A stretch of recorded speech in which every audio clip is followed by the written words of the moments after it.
suami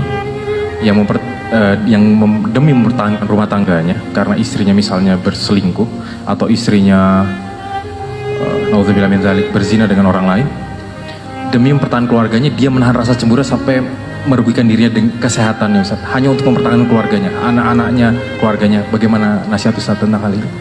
Subhanallah jamaah, perzinaan adalah sebuah dosa yang sangat keji. Tidak ada hukuman di dunia untuk sebuah tindakan dosa yang lebih buruk dari zina. Bayangkan, zina itu dirajam sampai mati. Seluruh tubuhnya itu harus merasakan tuh lemparan batu itu sampai mati. Kalau orang membunuh, dibunuh, selesai. Orang mencuri, dipotong tangannya. Tapi untuk berzina, membunuhnya dengan cara yang sangat keji sekali. Karena perbuatan dosa ini tidak termaafkan sebenarnya kecuali apabila dia kembali bertobat kepada Allah SWT. Bagaimana suami yang mendapati istrinya selingkuh dan dia tahu, bukan berita bohong, bukan kabar burung, dia tahu istrinya berselingkuh. Dan afwan jamaah ya, memang yang model kayak gini ini kadangkala muncul dari pasangan yang merasa tidak butuh kepada suaminya. Salah satu prinsip orang berumah tangga itu saling membutuhkan. Allah mengatakan hunna libasul lakum wa antum libasul lahun. Wanita itu pakaian buat kalian, kalian pakaian buat mereka.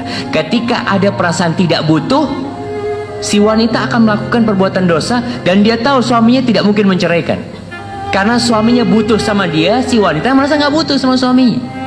Ketika prinsip ini nggak ada, rumah tangga itu mulai retak tentunya. Si istri merasa dia bisa bekerja sendiri, dia bisa dapat penghasilan sendiri, dia nggak makan dari suaminya. Ini bermasalah yang seperti itu. Maka perlu diperbaiki banyak hal sebenarnya menghadapi istri yang seperti ini. Tapi yang kedua, kalau istrinya masih bisa diperbaiki, dipertahankan nggak apa-apa. Tapi kalau tidak bisa diperbaiki, ceraikan. Kalau tidak, kita masuk dayuth yang tidak akan masuk surga. Karena dia membiarkan dia sebagai istri kita dan kita tidak mengingkari kemungkaran tersebut.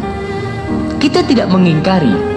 Orang yang melihat kemungkaran kemudian diem, itu disebut syaitanun akhros, setan bisu. Kok setan sebenarnya ketika melihat kemungkaran itu terjadi? Bismillah, cerai. Urusan anak-anak, subhanallah. Untuk perceraian jamaah, antum baca surat At-Talaq. Bayangkan bagaimana Allah sebutkan tentang waman yattaqillah yaj'al lahu makhrajan wa yarzuqhu min haitsu la yahtasib, di surat perceraian. Surat tentang perceraian. Karena biasanya orang kalau mau bercerai itu banyak yang dia pikirkan, nanti gimana anak-anak, nanti gimana anak di depan teman-teman, nanti gimana sama mertua, gimana sama orang tua.